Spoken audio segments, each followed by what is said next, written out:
and Joseph. And thank you again, everyone who is participating this morning by being on Facebook or being on Zoom.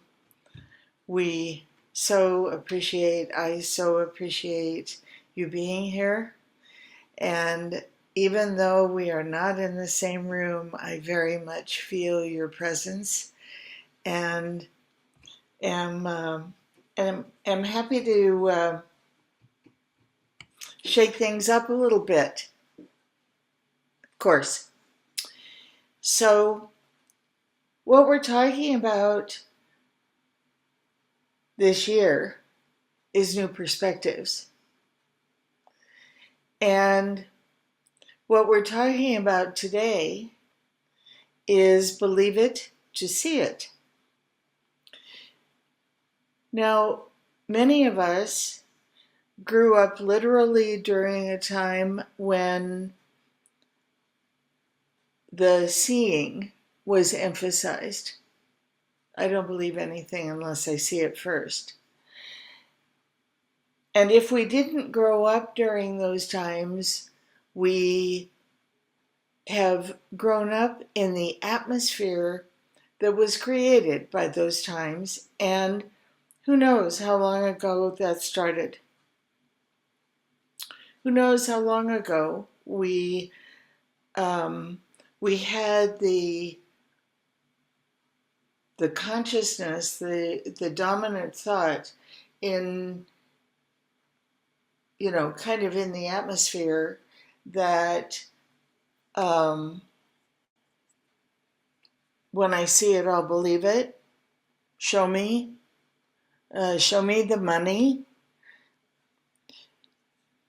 And so we've been talking about the first 4 chapters of the Science of Mind book this week, and they are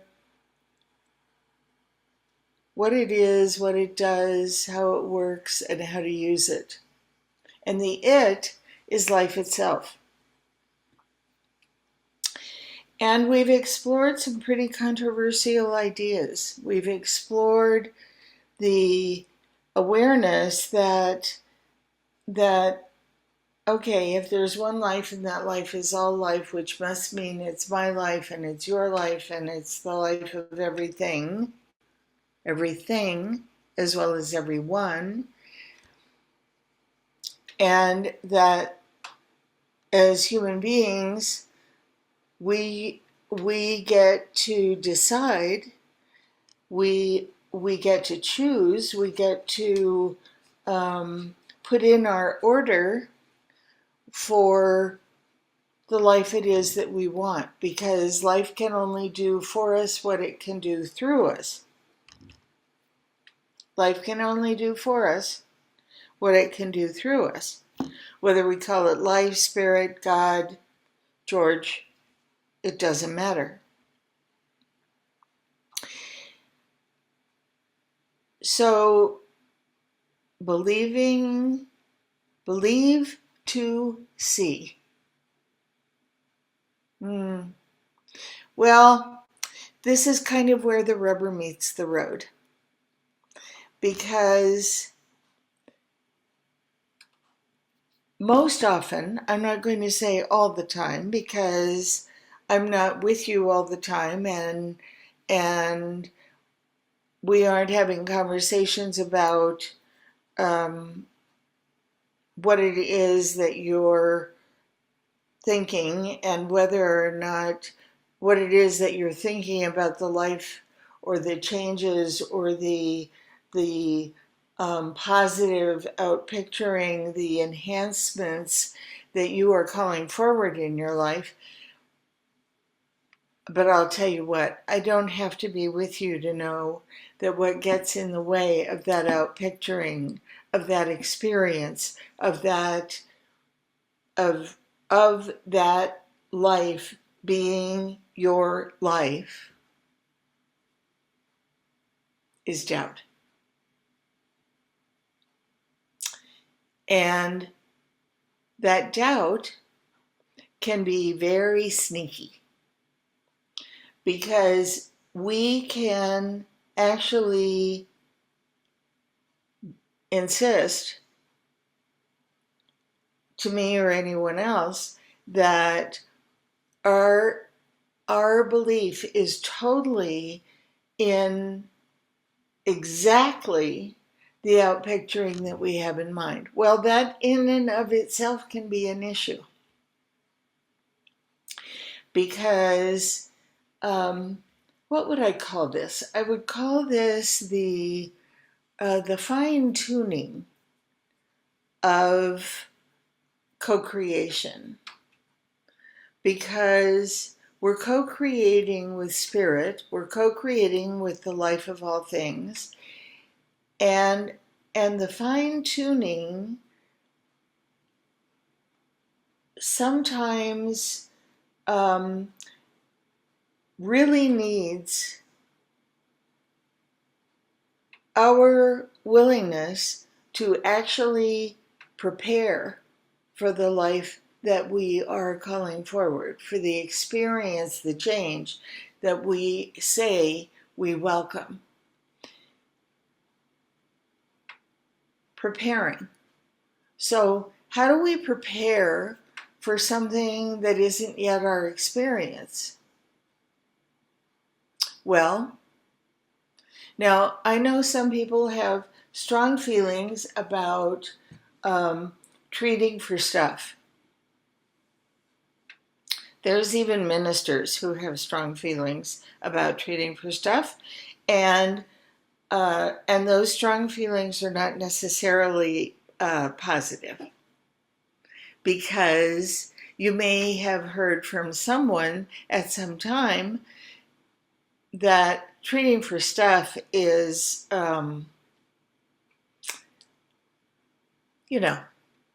no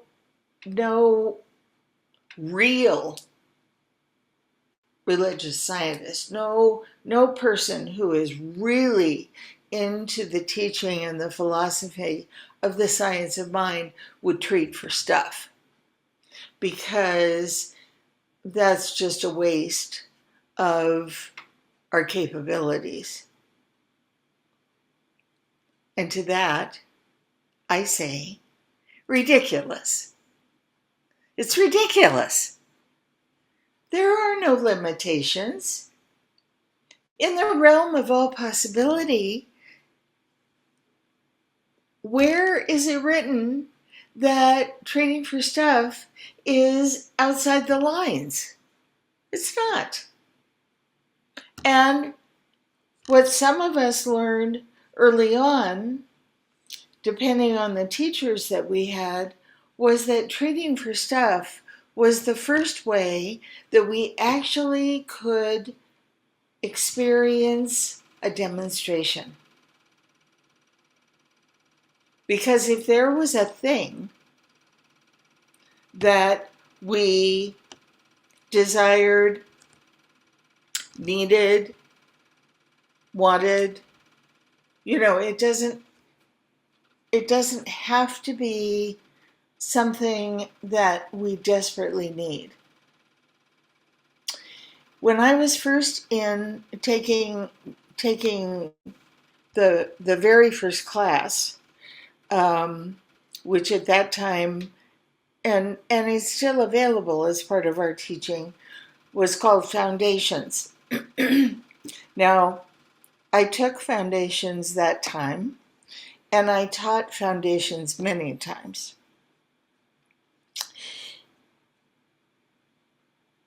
There was no criteria for what it was that we could learn to treat for. The point was learning that affirmative prayer or spiritual mind treatment was a more effective way of addressing our desires and establishing exactly what they were and why than any other method of prayer we may have learned up until now. And the reason that that is the case, the reason that affirmative prayer or spiritual mind treatment is a more effective way of using this co-creation opportunity that is available to us all, and actually we're using it without thinking about it, which is whoop. Well, we're all working to move that inside the lines and be using it on purpose for what it is that we desire.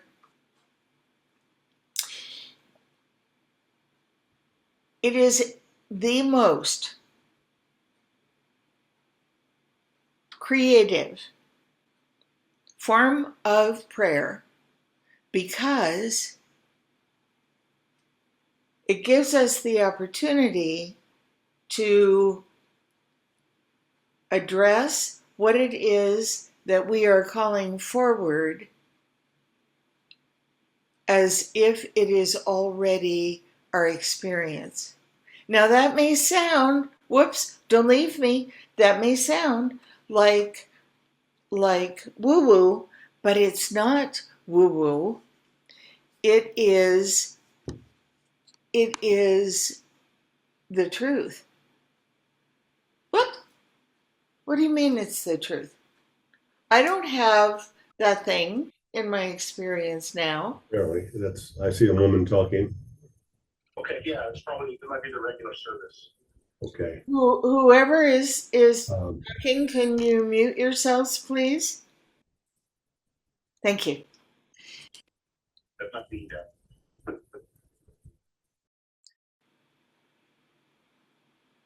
It is the most effective method of prayer because it addresses within us whatever may be in the way. You see, there's nothing in the way within life. The one life that is all life that is our life and all possibility has already said yes Okay. to whatever it is that we desire. And in fact, without us asking for it. And the asking is a whole different conversation, which at some point I'll go into in more detail. But we aren't asking. Know that. We aren't asking. We are affirming that this is what it is, the change, the car, the easy breezy inspection, the visit from someone we haven't seen in a long time, the health, the well-being, the vibrant, radiant life, whatever it is, we are affirming it because it is ours already. The whole menu. Imagine a restaurant that you frequent that has a huge menu. Well, it wouldn't be on the menu if you couldn't have it. The whole menu is ours to claim, is ours to affirm, is ours to accept, is ours to prepare for, is ours to try on and make sure that is what we mean. There are no limits. There is no attachment. There is nothing that is saying, whoops, this is too much. On the contrary, there is only this life that lives by means of us, that expresses by means of us and all other creation.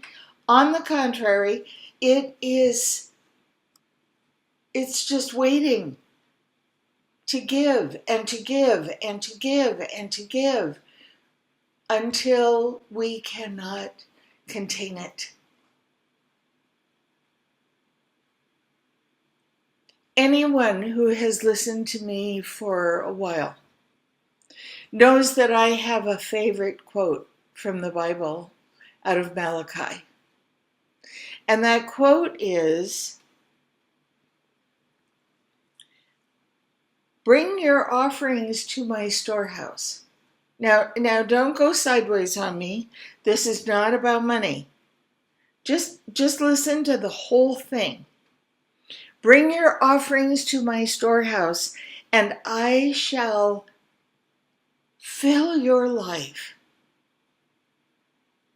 with blessings to the degree that you cannot contain it." The offerings are our faith.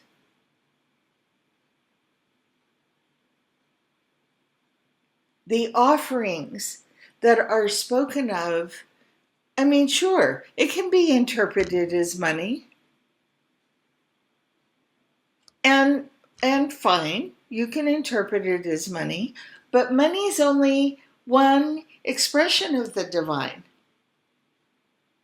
Money is only one way that provision happens. Our faith, our absolute faith, our unequivocal faith, our undeniable faith is how all creation in our life happens. And my good, the good that flows into my life and back out of my life, because I believe in being generous and circulating what is mine to circulate to bless all others. So the good that circulates through my life actually blesses everybody. It blesses Jean, and it blesses Stephen, and it blesses Mishu, and it blesses Peggy, and it blesses everyone.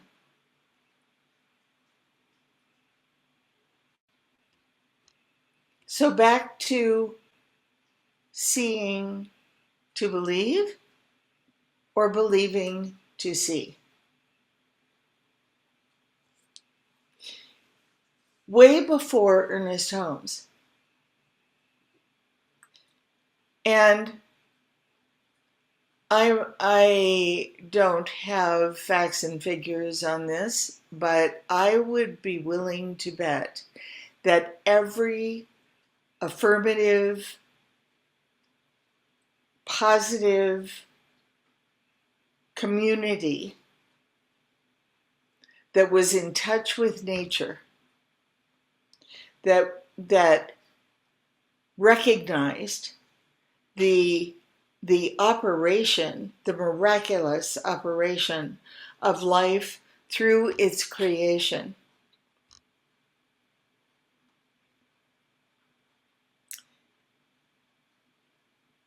that there's a thread, a common thread of this concept that carries through, starting way back. But before Ernest Holmes, Thomas Troward, who was a judge and a mathematician,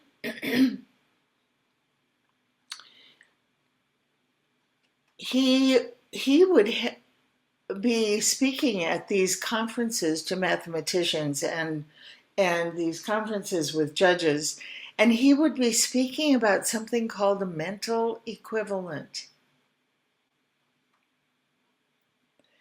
What's a mental equivalent?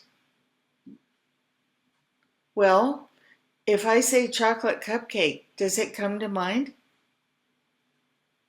Can you imagine right now a chocolate cupcake? Even if you don't like chocolate, and even if you don't like cupcakes, can you imagine a chocolate cupcake? That's a mental equivalent. That's a mental equivalent. Can you imagine a red rose? If I say red rose, doesn't the image just come to mind? And for some of us, where our noses happen to be connected with our imaginations, we can smell the rose. That's a mental equivalent. Now, let's say I'm going to ask you to bring to mind something that you really love. Like one of your pets. And you don't have to choose. If you have more than one, you can bring to mind the whole group. Or a person in your family. Or a person in your life. Or the ocean. Or the mountains. The aspens.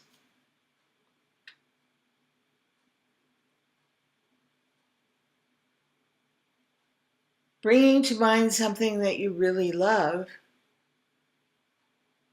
also connects with a feeling. There's something that happens inside of us that's like an opening. It feels there's a stirring inside when we imagine something that we really love. And this stirring is what Ernest Holmes called the fire. The fire is what fuels our affirmation. So we're bringing to mind something that we love, and we are affirming our love for that thing or person or that being, and it fills us with this stirring.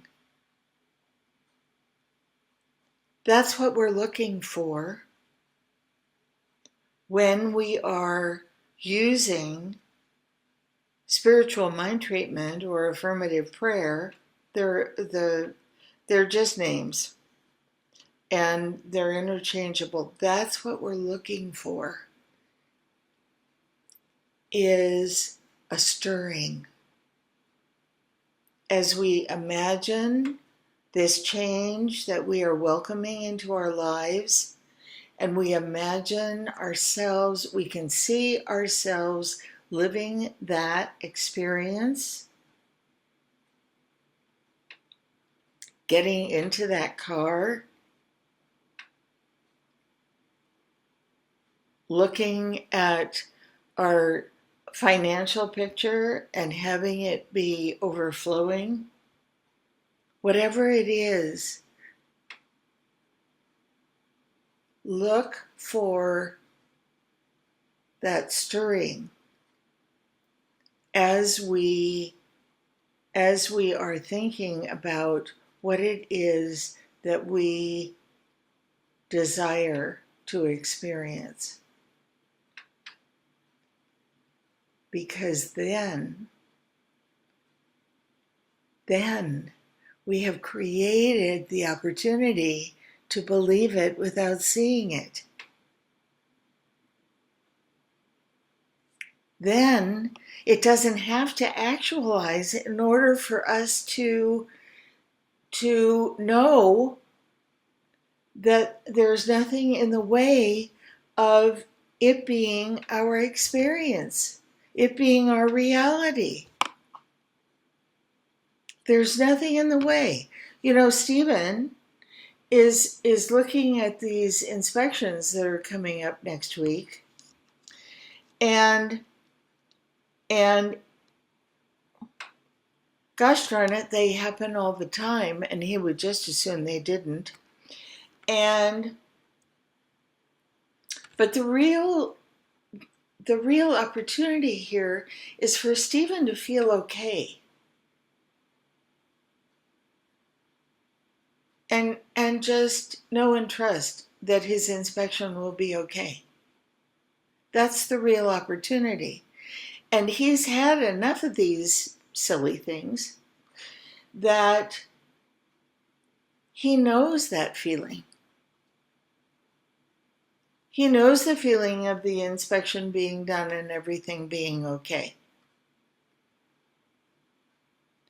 And what he didn't mention as he was sharing his upcoming experience, what he didn't mention is that every single time one of these things happens, if he saw it differently, it could put where he lives on the line. But he sees it the way he sees it. He's able to see it the way he's able to see it, which is through the eyes of someone who can believe and then see.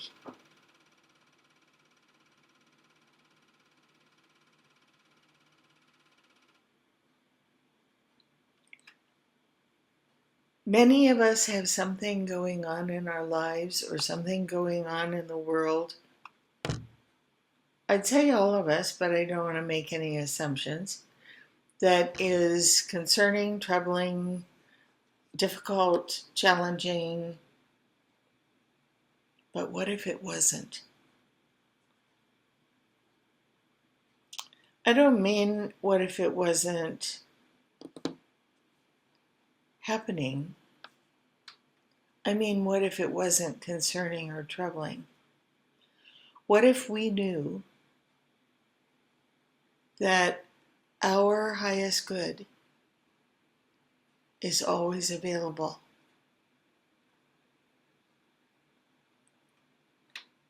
It's for us to open that door. It's for us to say yes to the yes. It's for us to step into the opportunity that life has always been prepared to deliver.